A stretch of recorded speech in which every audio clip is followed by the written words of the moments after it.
Asaf estava ali indignado com a prosperidade do ímpio, querendo abandonar a fé, querendo abandonar o chamado. A Bíblia vai nos falar que quando ele entra na presença de Deus, muitas das vezes falta só isso para nós mudarmos de opinião. Entrar na presença de Deus. Mas não é simplesmente entrar por essas portas, não. É entrar realmente na presença de Deus, no Santo dos Santos. Aí nós vamos ver realmente o Deus Todo-Poderoso trabalhando nas nossas vidas.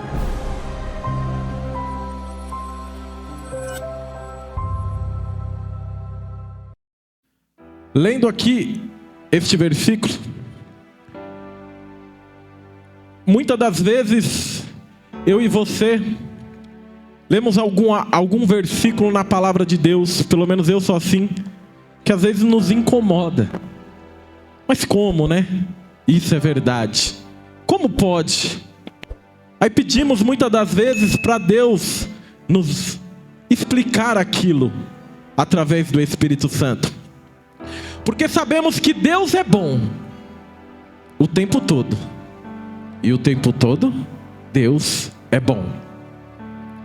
Se Deus é bom o tempo todo, e o tempo todo Deus é bom, por que muitas das vezes nós passamos por adversidade, por luta, por tribulação, por perseguição?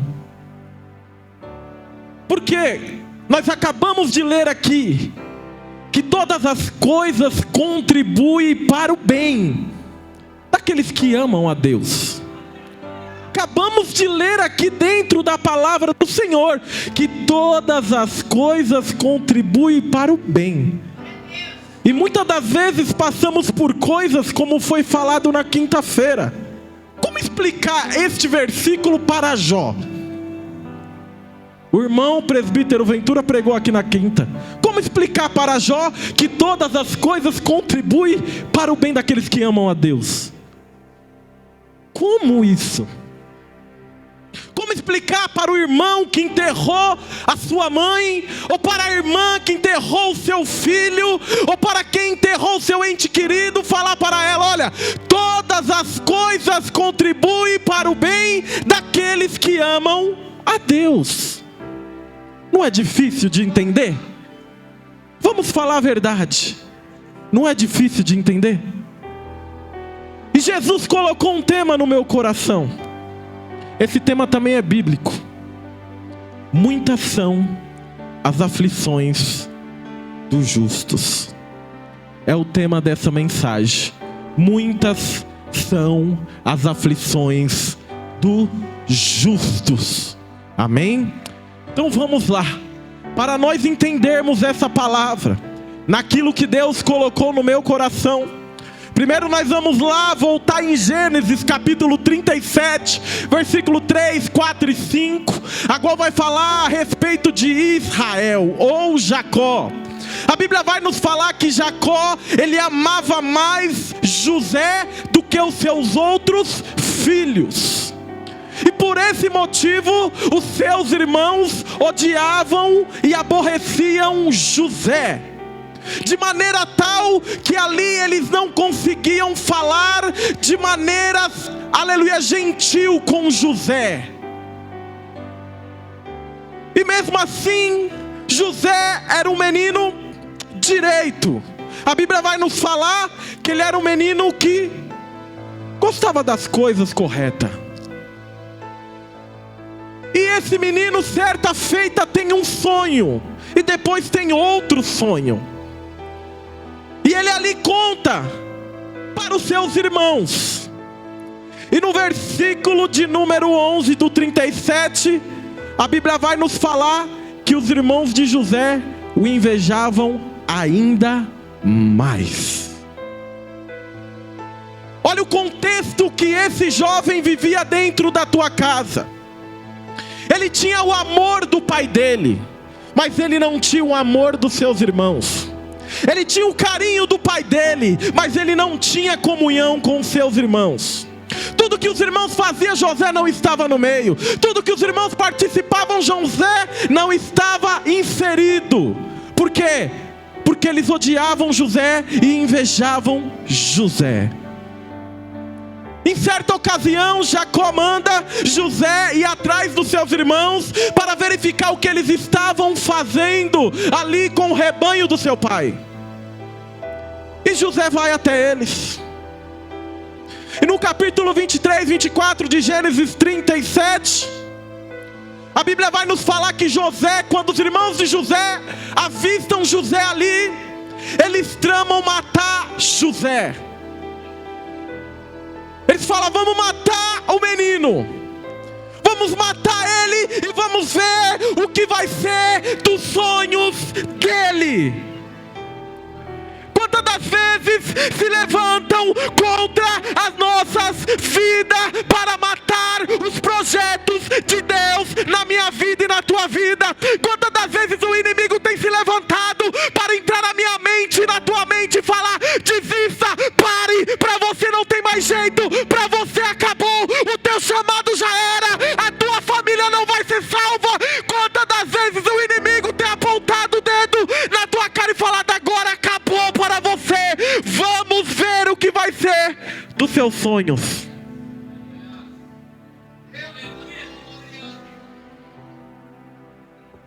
E ali, quando José chega até os seus irmãos, os irmãos pegam, rasgam a roupa de José, a túnica que ele ganhara do seu pai, que causou inveja também com seus irmãos, porque a Bíblia vai falar que era uma túnica diferente dos outros, era uma túnica de várias cores. E ali Rúben, ele intercede ali com os outros e decidem não matar José. Não matamos o menino, vamos lançar ele nessa cova que está vazia. E lançam José na cova. Todas as coisas contribuem para o bem daqueles que amam a Deus. José agora está dentro de uma cova. O que será do sonho de José? O que será dos projetos de Deus para a vida de José? José está num poço, só que a Bíblia vai falar que esse poço estava sem água. Se José olhasse para baixo, ele não ia ver nada. O único sentido que José podia olhar era para cima. Aleluia. Quantas das vezes nós nos encontramos no fundo do poço? Quantas das vezes encontramos sem saída? E qual é o único lugar que nós temos que olhar? Aleluia. Salmo 121. Elevo os meus olhos para o monte, de onde me virá o socorro? O meu socorro vem do Senhor, que fez os céus e a terra. Eu não sei como você adentrou por essas portas, mas olhe para o alto, porque é dele que vem o teu socorro. É do alto que vai vir o teu socorro. Os seus sonhos não vão morrer, os projetos de Deus na tua vida não vai morrer.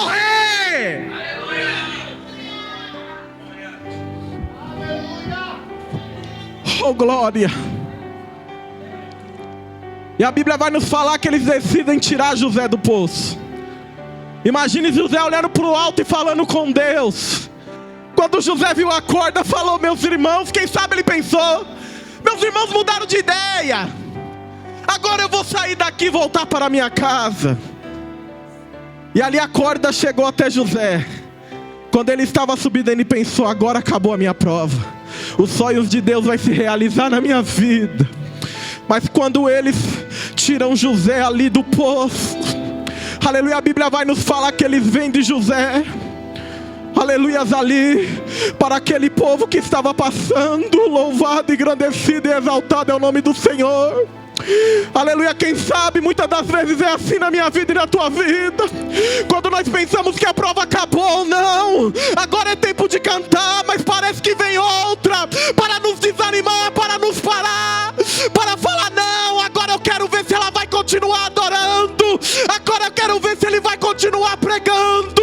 Agora eu quero ver se ela vai continuar caminhando. Aleluia. Todas as coisas contribuem para o bem daqueles que amam a Deus. Aleluia. José foi vendido ali para o Egito. Eu vou correr para dar tempo. E a Bíblia vai nos falar no capítulo 39 que ele cai ali na casa de Potifar, um dos príncipes ali do Egito, da guarda. Louvado, engrandecido e exaltado é o nome do Senhor. E o versículo 5 do capítulo 39, a Bíblia vai nos falar que Deus exaltou José, de maneira que Potifar se agradou em José. E tudo que José colocava a mão prosperava, porque Deus era com José. Ah, meus irmãos, não importa a prova que você tem passado, não importa o deserto que você tem enfrentado, Deus ainda é contigo. E assim como Deus prosperou a mão de José, Deus vai prosperar as suas mãos, os seus projetos, os seus sonhos, em nome de Jesus. Pela palavra que está sendo pregada, o Senhor vai prosperar tudo aquilo que você tem colocado diante do altar dele. Qual é o tema da mensagem? Muitos são as aflições dos justos. Potifar colocou José ali como o maioral na sua casa. Era José que mandava. Mas a esposa de Potifar armou um laço para José.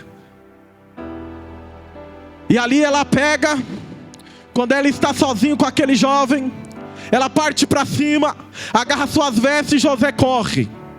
Ela começa a gritar falando que José tentou abusar dela, que ela ficou brava. E a Bíblia vai nos falar que José vai parar dentro da prisão de Faraó. Muitas são as aflições dos justos. Como explicar para José dentro dessa prisão que todas as coisas contribuem para o bem daqueles que amam a Deus? Como explicar para José isso? Quando José pensou que as coisas estavam melhorando, ele cai dentro da cadeia. Como explicar? Quando pensamos que as coisas vão melhorar, aí parece que piora tudo. Quando pensamos que agora sim eu vou me levantar, aí parece que as prisões nos aprisionam e nós não conseguimos nem orar. Todas as coisas contribuem para o bem daqueles que amam a Deus. Aleluia. A Bíblia vai nos falar que o tempo passou. José foi exaltado naquela prisão. Aleluia. Versículo 21 do capítulo 39. Olha o que a Bíblia vai nos falar. Só a primeira parte. O Senhor, porém, estava com... Aleluia. O Senhor, porém, estava com José. O Senhor está contigo. O Senhor está contigo. Tenha certeza que Deus está contigo. Ainda que você pense que está sozinho, Deus está contigo. Ele não te abandonou. Ele continua do teu lado. Você não está sozinho nessa luta. Você não está sozinho nesse deserto. Esse deserto não vai te matar. Essa prisão não vai te matar. Só vai te ajudar a ficar mais forte.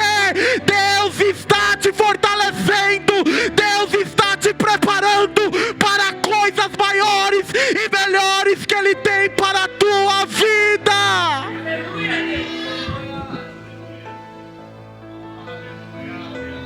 O chefe da prisão coloca José ali na frente de tudo da cadeia. José mandava na cadeia. José interpreta dois sonhos: o do padeiro e do copeiro.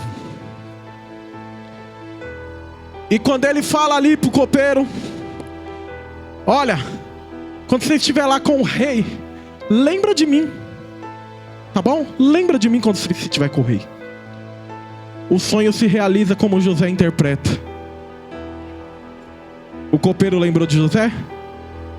Não. Tem momentos na nossa vida que nenhum amigo nos ajuda.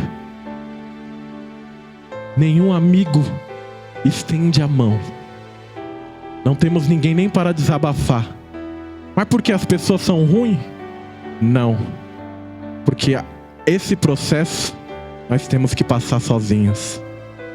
Aleluia. José tinha que passar aquele período sozinho.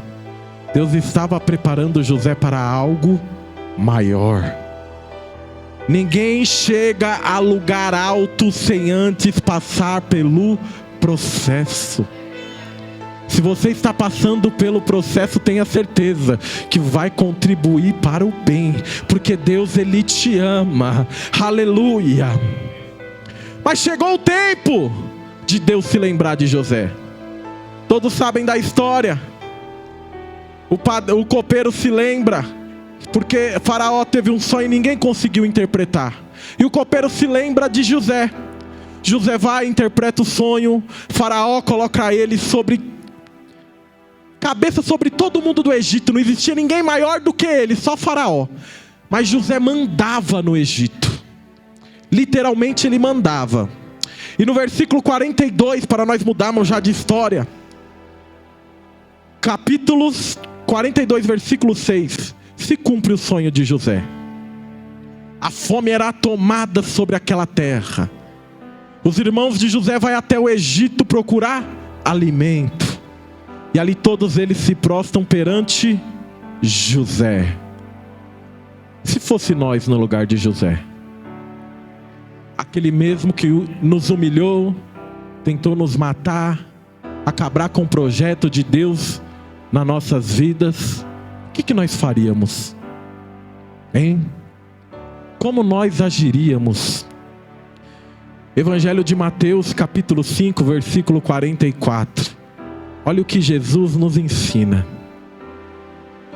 Eu, porém, vos digo: amai os vossos inimigos, bendizei os que vos maldizem, fazei o bem aos que vos odeiam, e orai pelo que vos maltratam e vos perseguem, para que sejais filhos do vosso Pai que estais no céu. Se Deus manda nós amar os nossos inimigos e orar por aqueles que falam mal de nós, imagine os nossos irmãos que estamos aqui do nosso lado congregando um com o outro, porque o diabo tem usado pessoas para falar: não, ele me feriu, eu até perdoei, mas não quero saber mais de comunhão e andar junto. Está repreendido em nome de Jesus. Se é nosso irmão em Cristo, nós temos que perdoar, nós temos que ter comunhão e temos que amar. Senão não estamos vivendo o Evangelho. Se os nossos inimigos nós temos que amar e bem dizer. Imagine o meu irmão, a minha irmã. José, ele cumpre. Ele nem conheceu Jesus, mas ele cumpriu o que Jesus ensinou. Aleluia. Todas as coisas contribuem para o bem daqueles que amam a Deus. José teve que passar pela cova, pela prisão, pela rejeição, pela humilhação para chegar governador do Egito. Eu não sei o que você tem passado, mas espere um pouquinho, porque o que Deus prometeu na tua vida, Ele vai fazer. E o que falar ali de Juízes 6, meus irmãos?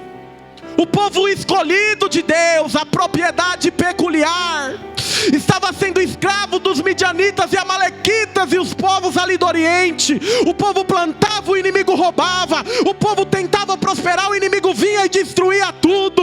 O povo só empobrecia. Mas por quê? Porque o povo se afastou de Deus.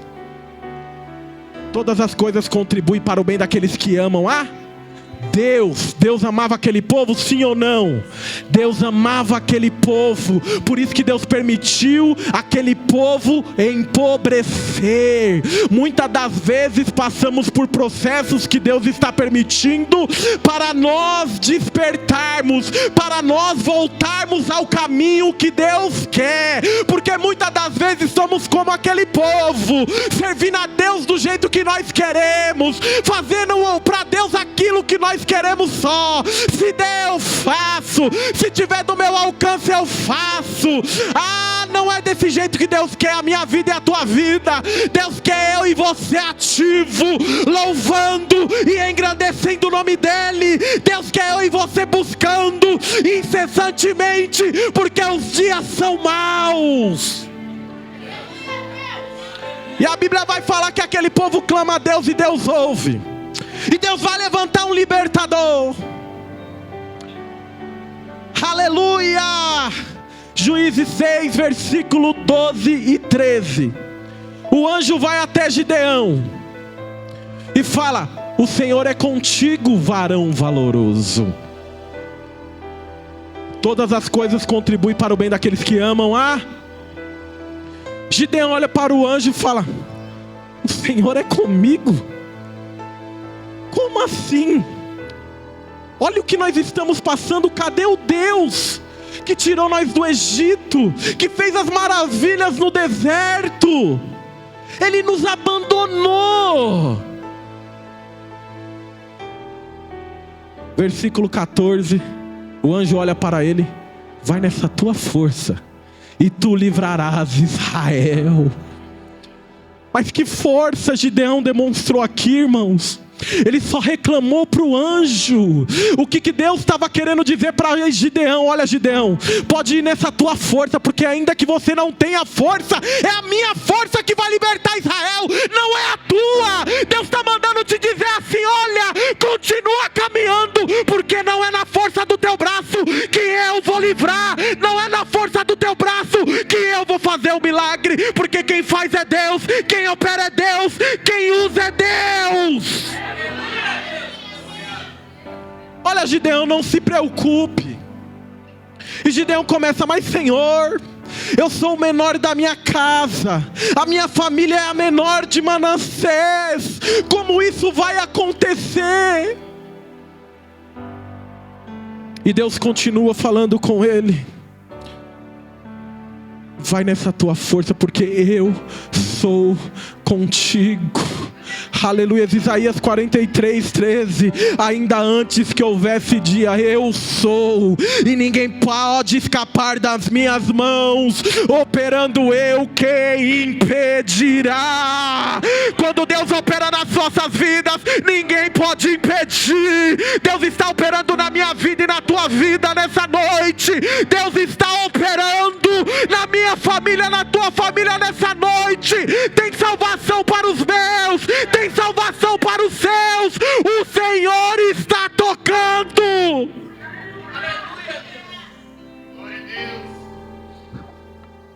E nós vamos ver com a história que com 300 homens Gideão ele vence aquele exército. Mas antes de Gideão estar pronto para vencer o exército, ele estava malhando trigo no lagar, desenganado, sem acreditar em nada.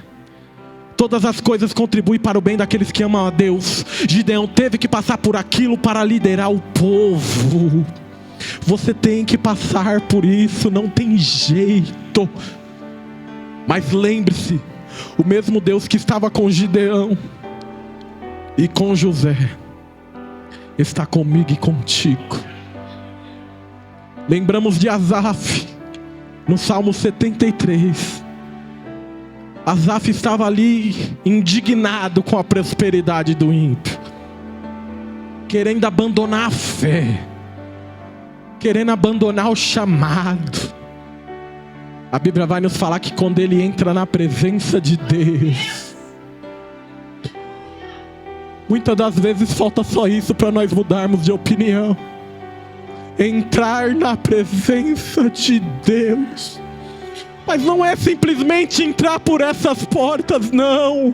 É entrar realmente na presença de Deus, no Santo dos Santos.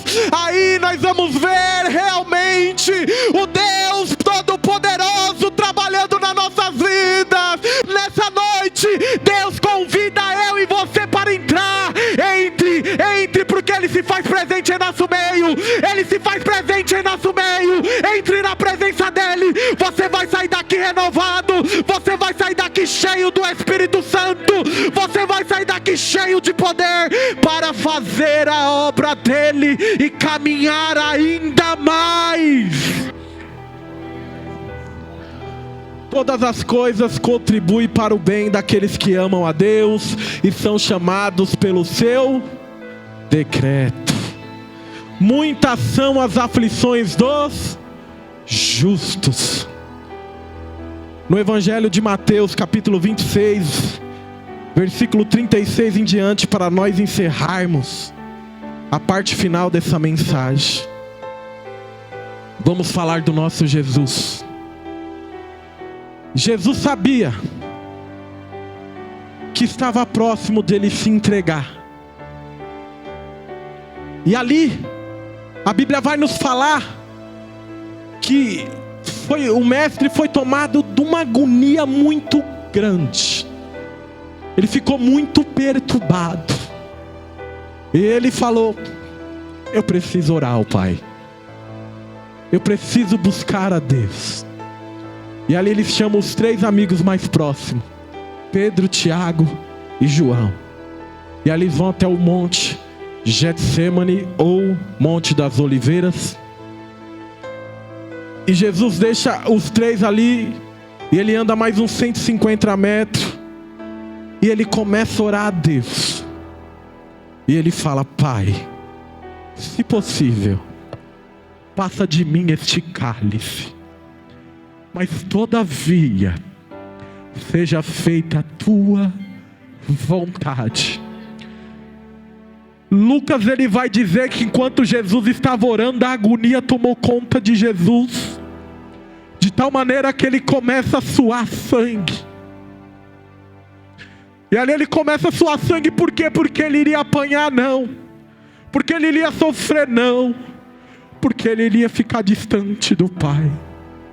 Porque a partir daquele momento Jesus tinha que caminhar sozinho, porque ele tinha que pagar o preço pelo meu e pelo seu pecado.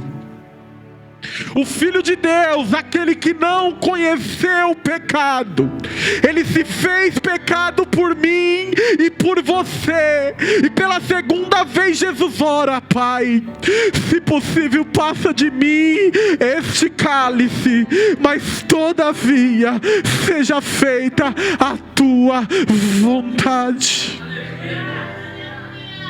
E Jesus vai a terceira vez: Pai, se possível passa de mim este cálice, mas todavia seja feita a tua vontade. Façamos como Jesus, ainda que está doendo, fale com Deus nessa noite: Senhor, Tu sabe como é que eu me encontro, Tu sabe como essa prova está doendo, Tu sabe como eu quero desistir, eu quero abandonar, mas Senhor, que seja feita a tua vontade na minha vida, a tua vontade não a minha, o teu querer não o meu. Aleluia!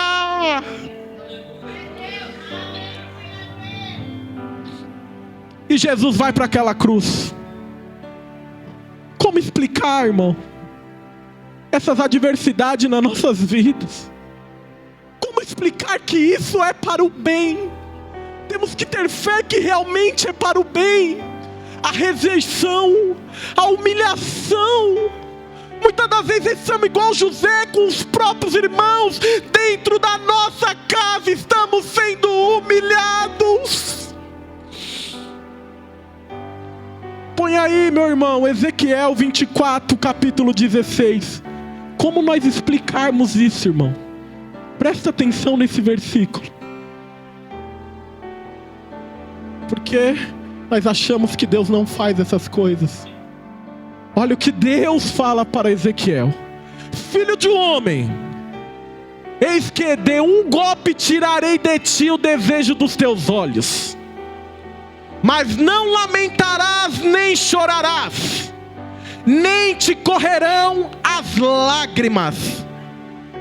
Pode pôr no 17 para nós entender o que Deus tirou de Ezequiel e proibiu ele de ficar de luto. Geme em silêncio, não faças lutos por mortos. Ata o teu turbante e põe nos pés os teus sapatos, e não cubras os teus lábios, e não comas o pão dos homens. O 18: e falei ao povo pela manhã, e à tarde morreu a minha mulher, e fiz pela manhã como se me foi mandado. Quem que tirou a esposa de Ezequiel? O que nós lemos aqui? Por quê? Eu não sei explicar. Eu não consigo explicar, porque muitas das vezes Deus tira algo das nossas vidas. Mas Deus deu força para aquele profeta continuar.